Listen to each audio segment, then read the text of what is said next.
What new occurrence is it that makes this tranquil old woman tremble so? Far happier than her lady, as her lady has often thought.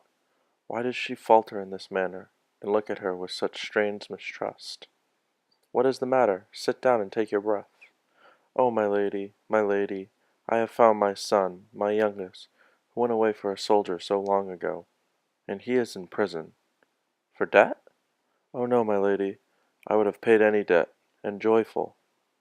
For what is he in prison, then? Charged with a murder, my lady, of which he is innocent as am I. Accused of the murder of Mr. Tulkinghorn. What does she mean by this, and of this imploring gesture? What does she come so close? What is the letter that she holds? Lady Dedlock, my dear lady, my good lady, my kind lady, you must have a heart to feel for me. You must have a heart to forgive me. I was in this family before you were born. I am devoted to it. But think of my dear son wrongfully accused. I do not accuse him. No, my lady, no. But others do, and he is in prison and in danger. Oh, Lady Dedlock, if you can say but a word to help to clear him, say it. What delusion can this be? What power does she suppose is in the person she petitions, to avert this unjust suspicion, if it be unjust? Her lady's handsome eyes regard her with astonishment, almost with fear. My lady, I came away last night from Chesneywold to find my son in my old age, and the step upon the ghost walks was so constant and so solemn that I never heard the like in all these years. Night after night, as it has fallen dark, the sound has echoed through your rooms. But last night it was awfulest. And as it fell dark last night, my lady, I got this letter. What letter is it? Hush, hush! The housekeeper looks around and answers in a frightened whisper. My lady, I have not breathed a word of it. I do not believe what's written in it. I know it can't be true. I am sure and certain that it is not true. But my son is in danger, and you must have a heart to pity me. If you know anything that is not known to others, if you have any suspicion, if you have any clue at all, any reason for keeping it in your own breast, oh, my dear lady, think of me, and conquer that reason, and let it be known. This is the most I consider possible. I know you are not a hard lady, but you go your own way, without help, and you are not familiar with your friends. And all who admire you, all who do, as a beautiful and elegant lady, know you to be one far away from themselves, who can't be approached close.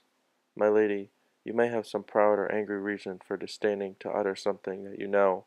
If so, pray, oh pray, think of a faithful servant, whose whole life has been passed in this family, which she dearly loves, and relent, and help clear my son. My lady, my good lady, the old housekeeper pleads with genuine simplicity. I am so humble in my place, and you are but nature so high and distant, that you may not think what I feel for my child. But I feel so much, that I have come here to make so bold as to beg and pray you not to be scornful of us, if you can do us any right, any justice at this fearful time. Lady Dedlock raises her with one word, until she takes a letter from her hand. Am I to read this? When I am gone, my lady, if you please, and then remembering the most that I consider possible. I know of nothing I can do, I know of nothing I reserve, that can affect your son. I have never accused him. My lady, you may pity him the more, under a false accusation, after reading the letter. The old housekeeper leaves her with the letter in her hand, and the truth she is not a hard lady naturally, and the time has been written when the sight of the venerable figure suing to her with such strong earnestness would have moved with her to great passion.